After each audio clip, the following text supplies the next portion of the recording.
Okay, round two, same day, just still setting up, kind of where I am so that I guess future videos may make sense. So I talked, in the first video all about my husband, mostly his family, their family history, kind of just, what I expected, what I saw, as far as Huntington's with his family, kind of just where we were with that family history a little bit. And I kind of alluded to the fact that his symptoms have been different than what I expected. So I kind of wanted to talk about him specifically. So my husband, Greg, is 51 years old. We got married. We started dating when he was 38. June 11th of this year will be our 12th anniversary. He got tested for Huntington's disease in 2013, 2 years after we had gotten married. I think I mentioned before that he said he just knew he had it though. And I kind of saw his mom. Wasn't something, I also, FYI, did my research as far as like Googling and doing WebMD and kind of just seeing what was out there information-wise about Huntington's. And so I was familiar. I was familiar in the fact that I saw facts. I saw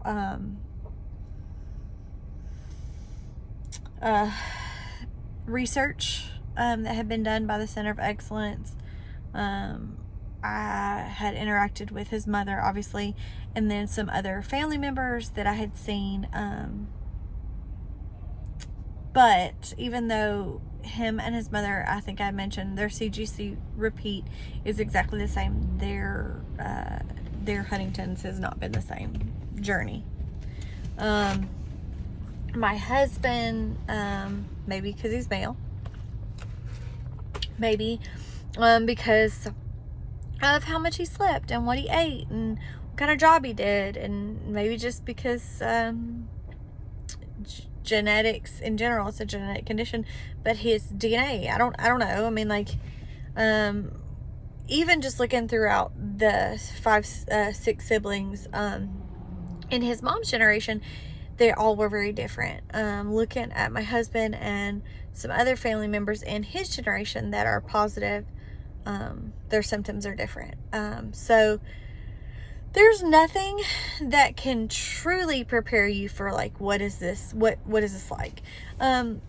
We see a doctor at Emory, that is a specialist in movement disorders. He specializes in Parkinson and things like that.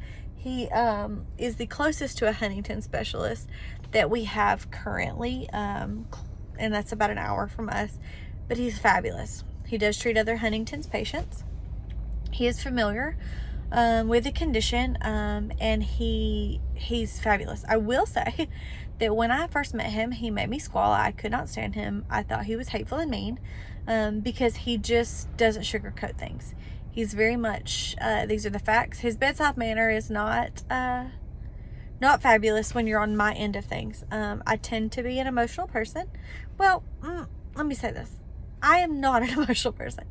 But when it comes to my person, that's different. Like, I can hold it together and I can be the tough one for a lot of things. But when it's your person and you're thinking about how this affects your children and what this looks like, it's a different level of, you don't have to be an emotional person to be emotional when it comes to this. And I think that's another reason why I feel like I need to do these videos, because like I don't get a lot of that out, and I actually feel emotion, more emotions. I have more emotions about this than I have about other things, or I struggle with dealing maybe with the emotions of this more so than I have about any other struggle that I have. I'm very much a repressor. Let's not talk about it. I'll deal with it. I'll pray about it. It'll be between me and the Lord, and nobody has to know that have this internal struggle going on. That's just kind of who I am. But this has been different, and I know it continues to get worse, so it's something that I need to have an outlet for, I think, even if it's just for me, and if one day it helps somebody else, cool. So my hubby is 51 now. He got diagnosed in 2013, 2 years after we'd been wed. His CGC repeat was 42, like I had mentioned, just like his mama. At that time, he really didn't show any symptoms that we knew were Huntington's symptoms. He was a little forgetful. As time progressed, he started to have some mobility things. He kind of would like drag his feet a lot when he would walk. Kind of stumbly. But he worked third shift, y'all.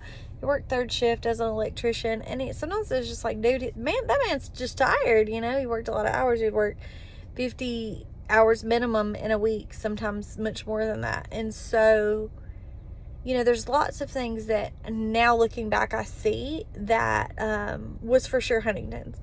But at the same time, it was very easy to write those things off because, I mean, he was overworked and he was doing all the things. So he worked until 2020. And in 2020, we had noticed enough symptoms. Well, let me say this. 2019, we started seeing Dr. Wickman because of some mood instability. He had already been on an antidepressant with his regular practitioner, but we thought, hey, let's get a jump on this and just make sure there's nothing preventative that we can be doing. There's no cure for Huntington's, but is there anything preventative? What's some vitamins that we need to be taking?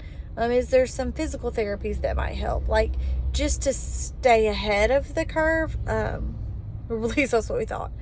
Needless to say, that did not happen because we started seeing the doctor probably November 2019, and by March 2020, so some months later, he had decided, after talking to the doctor as well, just because the doctor mentioned some concerns about, hey, dude, you should be sleeping more and you're working third shift and this is not sustainable for you. And but he never thought about leaving his job because one, third shift is out of sight, out of mind. You're there. He had worked with the same people for over 10 years. They kind of knew him. He's an emotional guy. So we noticed that he was a little more snippy, things like that. But, you know, they just dealt with him. He's old and ornery. That's kind of how they put it. And everybody just loved him and kind of took care of him. But it got to the point where he felt like maybe he wasn't safe. And he didn't want to. I mean, it's one thing if you hurt yourself. When you're working with electricity, God forbid you hurt somebody else, especially people you've worked with that you love, and even if you didn't, like even a stranger, you don't want to do that. So he had applied for a truck driving position. During that, it was February 2020. So in March we decided he needed to start looking for another job. Is it 2020? Yeah. So, in February 2020, is when we decided, not March, that he needed to look for another job. So he applied for a trucking company, had a CDLs, had maintained those for years, since before we had been together. Something he would have to fall back on. He thought that this would be Monday through Friday. It would be during the day. He would get more rest. He would be sitting. It would be less physical. He applied for that job. He got that job. He worked for them for one day, and during training they came back to him and said, hey, I don't know what's going on with you, but we don't want you to work here. We don't feel like you're safe. I honestly do not know what they thought. They did not know he had Huntington, so maybe they thought he was drunk, maybe they thought he was on something, or maybe they thought something was wrong. I'm not sure. So we immediately turned around and he went through a staffing company here locally in town, where we work. Town where we live. And the girl who was at the staffing company happens to be somebody we went to church with. So she was like, oh yeah, we can find him a job. And she was going to put him to work like the next day. She did, put him to work, on just like as a plant, entry level, plant employee, like on a assembly line, in about 30 minutes from the house. He got there, they did the same thing. After one day, they called the staffing company and said, this guy's great. He's a really hard worker. He's really driven, good personality. He's not safe to be on our production floor, though, so he can't come back tomorrow. Well, she calls me, and that was when I first really saw this is really starting to affect our lives. Okay? Squalled. Lost it. Scared to death because this man is a breadwinner. This man is provides over 70% of our income. For myself, my children, he paid a substantial amount of child support, by the way. And my parents live in the same dwelling with us, so we provide, we take care of a lot of their bills, you know. So it was, it felt detrimental at the time. It felt like that was the beginning of the end. So he's out of work. So the friend at the staffing company says, hey, look, I'll give you any documentation you need, but I suggest you reach out to his doctor. I did that. Dr. Wickman at Emory comes back to us and says, hey, I think maybe he needs to apply for disability. And I'm like, what? Disability? Like, that ain't gonna pay our bills. Like, what are we gonna do? But we kind of felt like we didn't have a choice.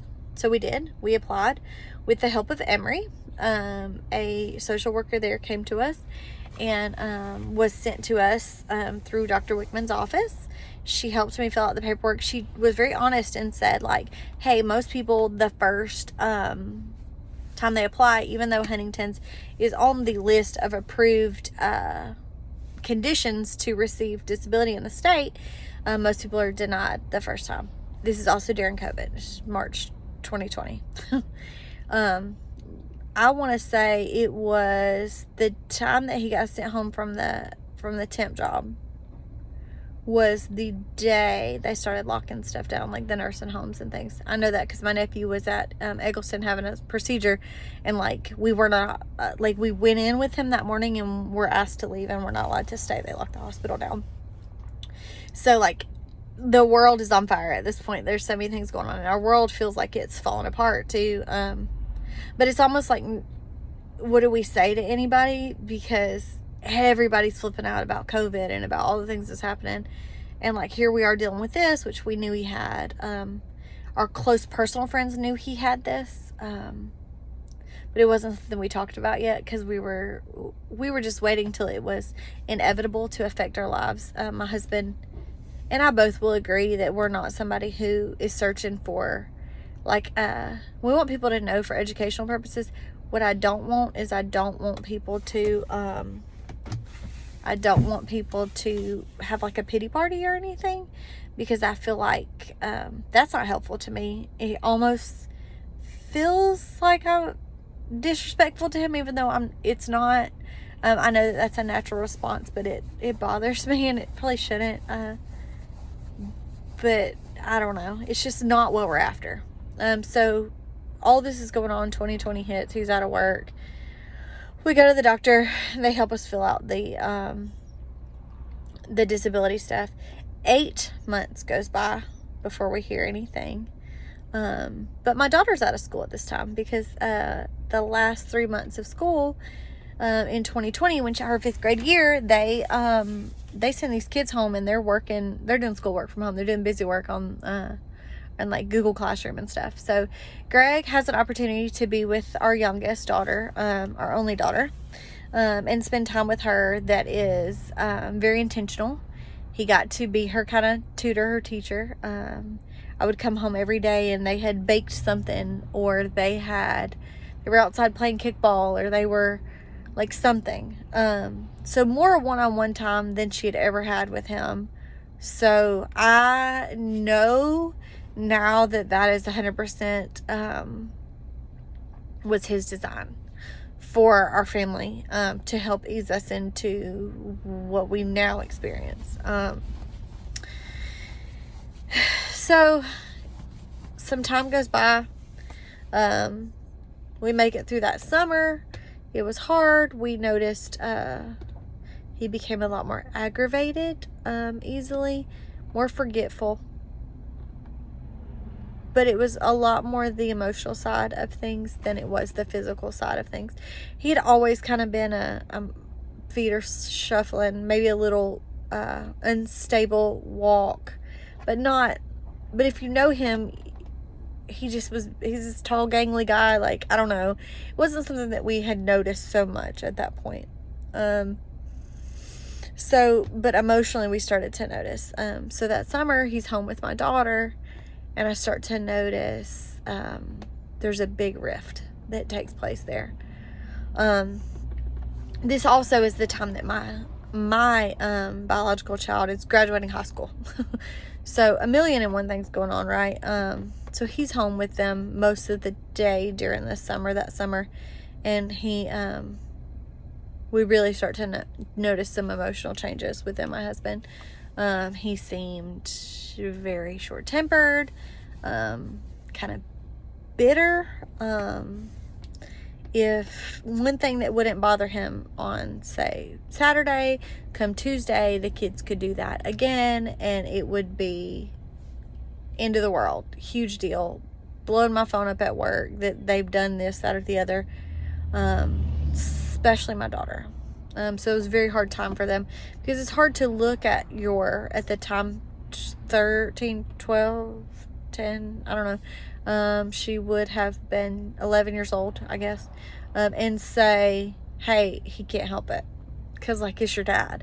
And you feel like, and also, like, when somebody's dealing with something that's emotional, you feel like they can't help it, even when they can't. You feel like that person's just taking out things on you, especially when it's irregular. And so that was a huge struggle for her.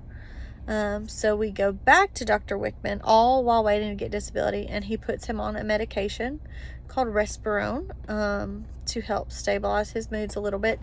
It did help some. Since that time, that was probably July, August of 2020. 2020. During that time, in April of 2020, we lost his mom. Another huge onset of symptoms comes. That's when we noticed very emotional, all the things. Had to go on that medication. We noticed it helped, for the most part, but we also started to notice that he digressed personality wise. He was a lot more quiet. Yes, he was subdued, honestly, but he wasn't as engaged with the kids and all the things. He was still able to do a lot of things at home. He would do laundry and help with things. So it was honestly a big help for me. Well, come that next fall, he receives his disability. Huge blessing. I do have to give props. Part of our testimony, during the 8 months that he did not work, I will say that is the one time in my life that we truly tested that whole theory that we're going to give our 10th as our tithe and our offering, and we're just going to trust God with our finances. And we did better during that time than I think we ever have. We were in a situation where things went down, things happened. Obviously, we struggled. We had one car. It was crazy. But, I don't think I worried about money nearly as much as I had in the past when he was working and providing 70% of our income. I don't know how that worked out. It's Holy Spirit math. I say that all the time when people are struggling financially. I love to be able to share that in more detail of all the different things that God did, but I can't not give that little insight there that the Lord really took care of us financially during that time until he received his disability. But so he receives it. He kind of has now, he dealt with also, I will say, the issue of I think he struggled feeling like not being the breadwinner, not being the man of the house financially, because at that time he wasn't providing an income at all because he wasn't getting disability. But even receiving that check as somebody who wants to work, somebody who was made for that, somebody who, like, in our family, like, it's just a thing. Like, they get up, they go to work, they take care of their responsibilities. It's just who he is through and through. And so he lost a little bit of his identity, I think, and so that also hurt and caused some depression and things there that are already an issue with Huntington's, but then it was that much more. So move forward on past him getting his disability. The emotional things continued to the point where I took a new position at work where I am no longer back in a little quiet corner office where nobody sees me, but it's actually a promotion, but I put me up in some cubicles, okay? So I'm up in some cubicles with a bunch of other folks that, I can't be answering the phone 82 times a day when he's calling, blow my phone up. And he was, over stuff with the kids or this, that, or the other. Just, he just was angry. He was angry, not at any particular thing. He was just angry. And that's not something we experienced with his mama. I never saw that from her. He was angry or agitated, or he would even say, I'm so frustrated. And so we went back to Dr. Wickman. He increased medication again, changed some other things around, did some increases. But he was honest with me and said, hey, listen, we're at a place where I can treat these symptoms, but you're going to have other symptoms. And the other symptoms are you're going to lose a lot of his personality, but you're going to lose a lot of his anger. And you have to decide which one of those things is, which one of those things do you want to deal with? And so that was hard for me because, like, I don't want to make that decision. I don't want to take away his personality. But also, my kids were struggling a lot. Because I did not want them to have resentment towards him when he was ugly. Because he couldn't help it. You got to think this disease is degenerative. His brain is literally like misfiring. Like, it's slowly dying off. And like, he's having these emotions that, like, he's not in control of that. He's not a hateful person. He is the furthest from that. He would be the first one to come and help, to give you the shirt off his back, to love on you. And so to see those changes was hard. So we made the decision that I needed to go ahead and continue with the increases on that medication. Since that time, I will say that the hardest part of this, now he has even more mobility issues. We went through some physical therapy, didn't really do anything because it's not going to, you know what I'm saying? But we try the different things when it's suggested to us by the doctor. He's done some other therapy things. Don't see a lot of change there. I will say that he has continued to get worse. He was falling quite a bit. We've kind of either he has gotten a little bit better on that because we've taken away some of the things that he's doing throughout the day. He doesn't go up and down the steps to do laundry anymore. He's not driving. He's not getting out, doing the things. So, like, that might be 100% why he's not falling and have nothing to do with that. It's a little bit better. It may just be that we've taken away the actions that were causing him to do that as frequently. I can't say. Emotionally, though, we have had our third increase of the Respiro and also added another medication, Rezapine, I believe. It's also for depression, anxiety, because he was having trouble resting, very anxious at night, very agitated. And so we take all these medications along with like a Zoloft, like max dose of that.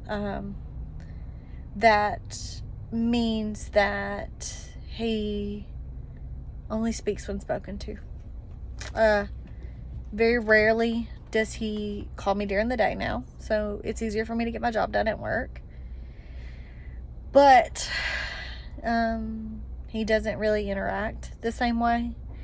I still get him out, take him to church, do all the things, but like, he doesn't interact. People come to him, our people come to him and still greet him and do the things. And he notices if said person doesn't come and hug his neck and say hey to him. But like, he doesn't initiate any of those things anymore. He doesn't initiate those things with me. He is very much, it feels like a shell, kind of. There's like not a lot of personality there left. Every once in a while we'll see a smile out of him. My goddaughter makes him smile a lot, and it's very, very sweet because it's just the innocence of that. he still makes a point of going and telling my son that lives at home and my daughter that still lives at home that he loves them, and gives my daughter a hug before he goes to bed at night. For whatever reason, I am not a part of that. I think it's something that he doesn't think about. I don't know. He will say I love you if I say I love you first, and things like that. He's not hurtful or mean. He just doesn't think of it, is what I'm trying to say, I guess. So since 2013, from being tested, we have all the way till being out of work in 2020, we've slowly noticed a lot of things. Mobility wise has gotten worse, to the point where he can't drive anymore. He had an car accident in 2022, right about a year ago, and praise God, it was a whole story. I'll have to talk about that one day. I thought I was gonna have to try to take his license. I had to go through figuring out what that would look like, but I think he kind of, after a lot of prayer and really just the Holy Spirit telling him that I think just speaking to his heart, and giving him enough understanding and knowledge that wasn't a good idea, that it wasn't safe for him, he stopped driving on his own after that accident. So he hasn't driven in over a year, but because that wasn't safe. But that also means he doesn't get out of the house, so he doesn't have as much personal interaction with people anymore. And I think because he doesn't have that personal interaction with people anymore, I think that I think that part of him is even more something that he's let go of, that social situation. So he's not as great with those. Like my son, our oldest, came to visit for Mother's Day and sat with us. Him and his fiance, Sunday was Mother's Day, and he was sitting with us. And I want to say my husband probably said 5 words. He spoke when he was spoken to. They asked him, about different things. He sat there and watched the Braves game, but I'll come home today probably, and he will just be sitting on the couch, and he won't even have the TV on. He just kind of will just sit. He likes to read the news on his phone. I don't even know what news. I think he gets a bunch of different apps that just send him little updates on God knows what, but it's something for him to do. He sits and reads that. But he doesn't have a lot of a personality anymore, and so that's kind of where we are with that. He does have some facial movements. I don't know that a lot of people notice all those yet. He has like a thumb thing, like his thumb is always moving, especially if he's holding his phone. He'll sit and do this all the time, but because of some of the medicines he takes that also helps with movements, we don't see a lot of those uncontrolled motions yet, like you would see in a Parkinson's patient, or like the Huntington's chorea, like the uncontrolled, like lots of times they'll call it a Huntington's dance, where it almost looks like people are like really moving. He doesn't do that too much right now, but he does lean really far to one side when he walks, almost like he's about to fall, but he doesn't. It's just like he's pulling, and he's in alignment, man. He's pulling to one side pretty bad. So we're trying to figure out what to do with that to keep him safe, and to help him prolong his mobility as much as possible. But so that's kind of where he is. Symptoms as of today. Completely different person than who I married, personality wise, 12 years ago. So it's just different. But I think that the information, even though I probably babbled a whole lot for like 30 minutes, gave enough groundwork, preface for like future videos of things as they arise, or as things are on my heart or bothering me, or missing certain aspects of him, or our life together, or marriage, or whatever. So I feel like I've said enough things about family history and about him and the process of getting to where we are today, that that I can do that when when I feel prompted to do that now. So I guess that's where we are for today. Hopefully, maybe if somebody listens to this one day, whatever, maybe it's after I'm long gone, will kind of just understand our lives and what it was like to be us, and how we got to where we are today in spring of 2023. I love you guys so much. Thank you for letting me vent.